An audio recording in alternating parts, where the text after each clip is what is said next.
Hey guys, I'm Sarah Louise and welcome to my channel. Sorry, my hair's totally crazy today because it got wet in the rain and Lilith's here. I gotta leave this in now. So I wanted to make a video today about something that I don't normally make a video on, but I do have a lot of experience in this field, and I wanted to jump on and talk about the new AI Photoshop with you guys. It's called Adobe Firefly. And I only found out about this yesterday, and considering that most of my life I've used Photoshop really heavily, I must have been living under a rock. And maybe some of you guys don't know about it either and you haven't heard about it, but I just wanted to talk a little bit about what I know about Adobe Firefly. So I don't know a lot. I haven't even jumped on and tried it yet as a forefront. So I'm more talking about the psychological things that I can imagine from using it. I will download it maybe and have a go. I'm still working on like an older one, to be honest, but I've watched a few reviews and a lot of people do say it's not really working that well yet. But if you track Midjourney, you know, look how quickly Midjourney went from really, you know, models and people with no faces to now people you would not know it almost, but I can tell it's not a photo because there's something missing in the eyes, but I think your average person on the street wouldn't know that it wasn't a photo, right? So I want to talk a little bit about what this means for society, just from my personal opinion, as everything is from my personal opinion. You're welcome to disagree. You're welcome to argue in the comments. I believe in free speech. So a little bit about my opinion. And, you know, first of all, I just want to share my background. I've used Photoshop for probably 25 years. I actually studied graphic design. I went on to become a fashion photographer. I did that for around 15 years, probably more, to be honest with you. Maybe not working as a fashion photographer, but I certainly was sort of photographing. And the thing is, now a lot of you will know what Photoshop does because you have it on your phone. Back in the day, the mere mortals could not edit their photos. They were very, back in film, no one could edit their photos, right? But then I was in that generation when I started photography. I was probably one of the first people to be using digital. Digital was just coming in and I went straight into digital. So I never really did film other than to play around. But I went straight into digital, and obviously digital itself has gone crazy over the years. And if you don't kind of keep up, you did get fully left behind, right? So I used Photoshop from the beginning. I used Photoshop before I even got into photography because I used it from a graphic design standpoint. So I've also designed logos, typography, packaging. I'm not saying I was very good at that, hence why I didn't continue, but I have done it. I use Flash, all kinds of programs, Illustrator. So that's a little bit about my background. I haven't been doing so much photography lately. I did pull right back over lockdown and I'm pursuing things that I feel are more guided for me right now. Hence probably why I'm totally out of the loop with AI Photoshop. But I also want to talk a little bit about the moral implications and where they're getting these images from as well, because I'm part of that, because I contributed to stock images and I haven't looked into this fully, and maybe somebody else can, because I'm just jumping on and making this video early because I heard about it last night, and I'll probably do a bit more research and jump back on. But I'm assuming that they're using the images I put onto stock to get these AI images. So for those of you that don't know, Photoshop, you basically could do all kinds of color corrections, you could liquefy, you could retouch skin. I will say that whatever people said about retouch back then, and people used to really moan about it, it is nothing like what people... Please don't be sick in the background. It is nothing like what people do on their phones now. Like, people edit a million times more on their phones than we ever did in Photoshop. A lot of the times we used fashion models and we didn't actually edit that much. We mostly did colors. It was the celebrities that got the skin major overhauls. Actually, in fashion, it wasn't very cool to edit skin a lot. I used to over edit. And it wasn't really a very cool thing to do, certainly on the London, England scene. We didn't really like over airbrushing. They like raw, real images here. And actually you could not edit at all, and they would get in magazines and they would be quite trendy. It was celebrities that got edited more than anything, just as a heads up. I can share loads of posts about the industry from working in it for a long time on all levels. But yeah, so we used to do mostly color adjusts, right, as fashion photographers. But don't get me wrong, there was a lot of skin retouch going on, especially for beauty. And then there was something that came along that revolutionized Photoshop, and it was called content aware.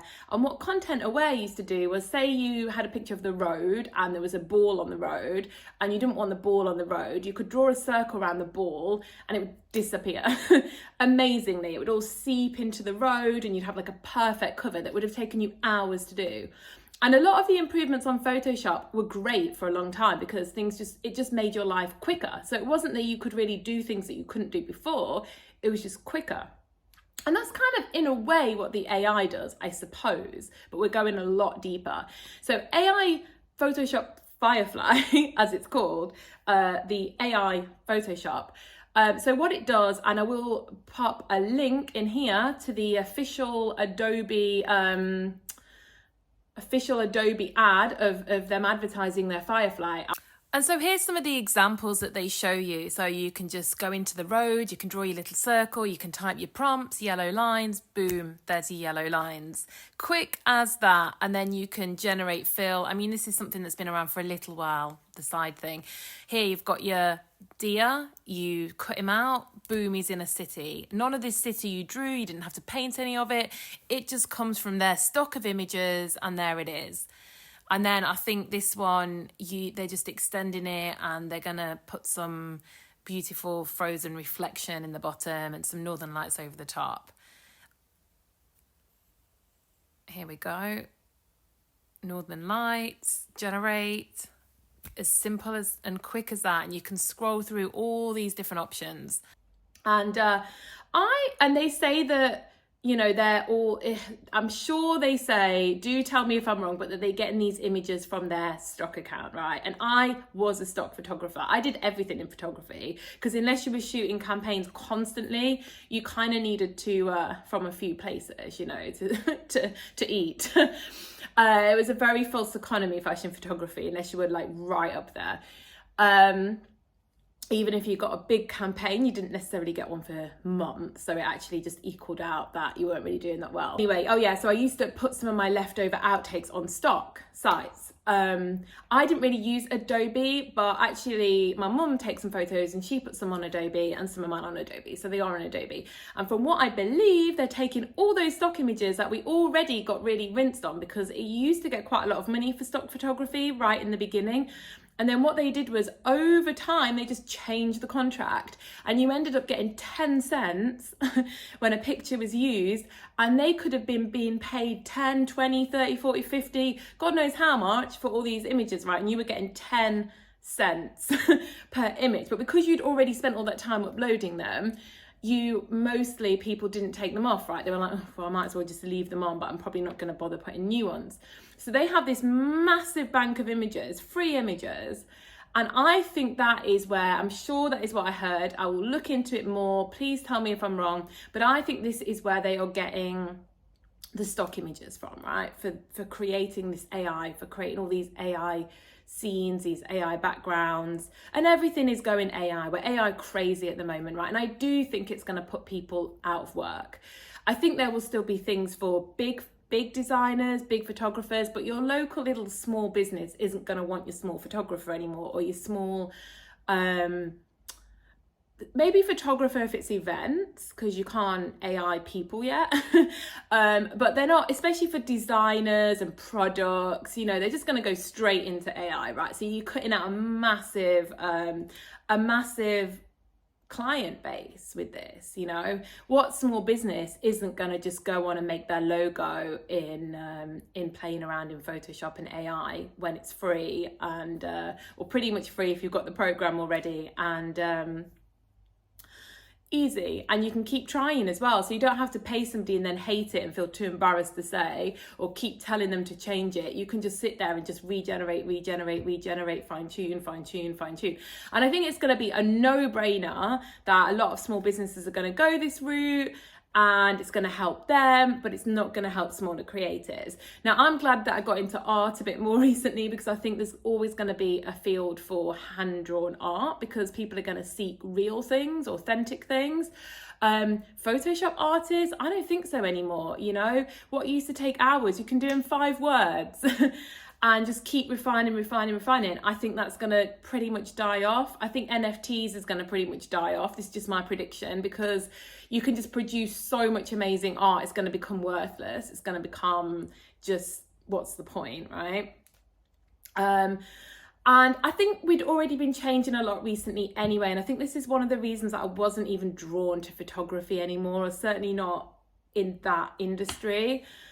And I saw my friend talk about it in a TikTok, and I completely agree with him on this, that already photos were becoming 10 a penny. We were not really valuing them. There was nothing astounding. I was never inspired by photographs. Like, I couldn't find anything to be inspired by anymore. Whereas, you know, I used to love photography campaigns. They were so original and creative, and you'd only do about 4 a year. You know, they'd do maybe 2 a year or 4 a year, and there'd be a whole team, and they'd be coming up with great concepts, and they'd have massive budgets. I just missed this, but just before I got into it, they would have massive budgets. They'd all be taken away for like 2 weeks to get the shot. Completely missed this era by about 10 years, but I just missed the golden age, you know, where these creatives were just living the dream.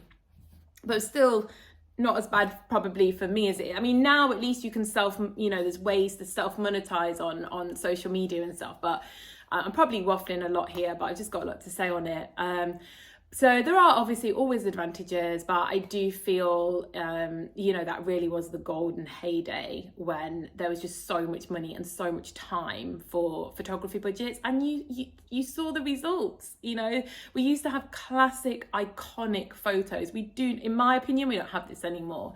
I'm just not really as inspired by photos as I was in the past. There are some beautiful photos, don't get me wrong, but I think part of the reason is because there's so much push on content and loads of it, and people are not really hovering over it. You're not spending ages looking at a campaign and the same one coming out over and over. It's like a new shot every day on Instagram.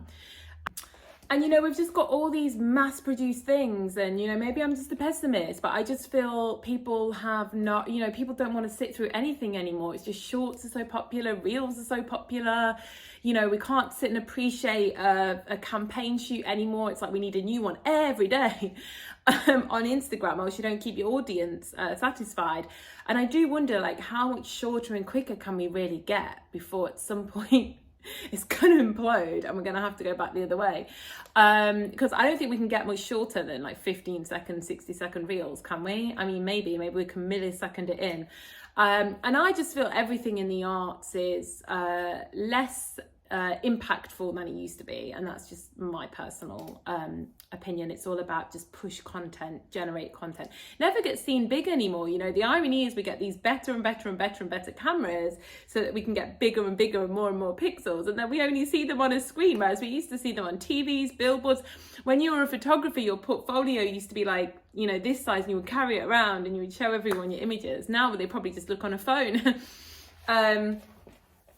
But I do think there's going to be implications, and I do feel we're being used as well. We're being used against ourselves. And like I said, I don't believe in negativity. I do believe everything's going to sort itself out in the end. And I do believe that, you know, everything is for the higher good of humanity. But taking a moment to be negative, I do feel we're being used, because this AI isn't feeding itself. It's feeding it's feeding from our content. You know, it's feeding from my stock images I've put out there that I've earned pennies from, because they keep changing the terms.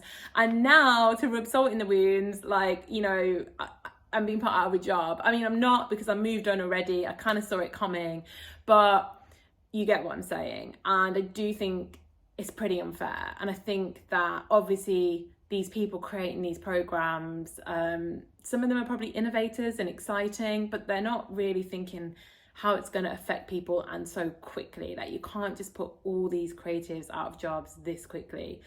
And it's all right saying, oh, we'll retrain, but I mean, that takes time, you know, building something up from scratch. I know myself, freelance, it takes years, you know, to kind of get going in something else. And I do like worry about those things, because it's different if it takes over the menial jobs and it allows humans to be more creative and have more fun, but it's kind of taking the fun jobs, you know, it's taking the creative fun jobs. And so now we're kind of moving on to the replacing photo shoots and models. And let's be honest, these days, AI, I think for your common person, they wouldn't know the difference. I can tell that the eyes have sort of got something missing. There's no soul, but I don't feel like everyone can tell. And so now we're starting to replace models and photographers. And there's a couple of things that I've found. So one of them was Vogue Singapore's March issue, where they just used a completely, from what I can see, generated model. So it wasn't anything to do with a real person. They just pulled it from Midjourney or wherever they pulled it from. And they had this AI generated avatar. I think there was 3 of them. And the women avatars had a South Asian sort of theme.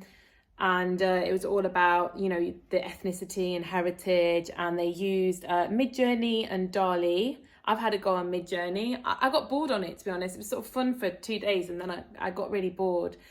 But then also probably even more shocking is that Glamour magazine just also came out with a cover where they actually took a model and they reworked her. So they used AI to kind of create this same model, but with an AI look and in different poses and different backgrounds. And how are magazines surely not going to get lazy when they have this ability? There's so many images, I think that's my sort of thing, my little issue with this. There's so many images out there that people like us as photographers, a lot of them were test shoots too. A lot of these things we didn't even get paid for. Some of them we did. A lot of editorial creators we didn't. And they're now out there and they're being used by AI apps to basically, put people out of work and to just mass produce these things. And, photo shoots are expensive things. If you can get out of it and you can just type 4 words into Midjourney or DALL-E, then why wouldn't you, As a magazine, you've got to make money too. You're a commercial business. And I do think it's also sort of making us okay and desensitizing us to AI. And I do question where all of this is going to go. How fake are we going to get? How fake can we get? What are your opinions on it? What do you think? Do you think AI is great? Do you think it's bad? Do you think AI Photoshop is great? Do you think artists are going to lose their jobs? Or do you think that's not really going to affect people and they're going to get bored and it's a phase? So this glamour shoot was for Glamour Bulgaria, and the model was Lisa Opie, but they have been completely renamed by a woman called Fran H, who has an Instagram AI fashion photos. So, these people aren't even really people. They're kind of anonymous these days. And apparently it took 20 minutes to create 50 images. And probably very little money. Can you imagine if that was a photo shoot, how much it would take to create 50 images, edit them all, and have all these people, on set. You have your photographer, you have a stylist, you have a makeup artist, you have a fashion stylist, you have an assistant, you have somebody overseeing the whole thing, you have all your lights, you have your background, and it's interesting times we're living in, and I literally just found out about these programs, really wanted to jump on, make a video. It's probably a bit waffled and a bit quick, and I don't know all the details on this. I'm going to look into it a lot more. I'm going to try and have a go on Firefly. Has anyone used it yet? Has anyone downloaded it yet? What do you think of it? I don't even know if my laptop is fast enough to handle it, but I'll give it a go. So I hope everyone is good, and I'd love to know your opinions on this one, and I'll speak soon.